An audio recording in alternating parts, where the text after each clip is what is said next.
Kepala Intelijen Amerika Serikat Avril Haines menyebut ancaman perang nuklir dari Rusia hanya gertakan semata.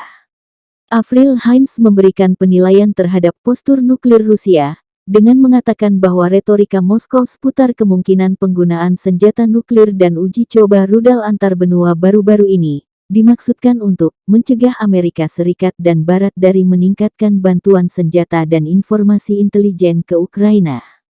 Kami, jika tidak, terus percaya bahwa Presiden Putin mungkin hanya akan mengizinkan penggunaan senjata nuklir jika dia merasakan ancaman eksistensial terhadap negara atau rezim Rusia, katanya. Meski dianggap gerakan semata, intelijen Amerika tetap waspada dan mencermati tiap perkembangan di Ukraina dan Rusia. Tetapi kami akan tetap waspada dalam memantau setiap aspek kekuatan nuklir strategis Rusia, kata Haines di depan anggota Senat Amerika dikutip Tribun Timur dari Al Jazeera.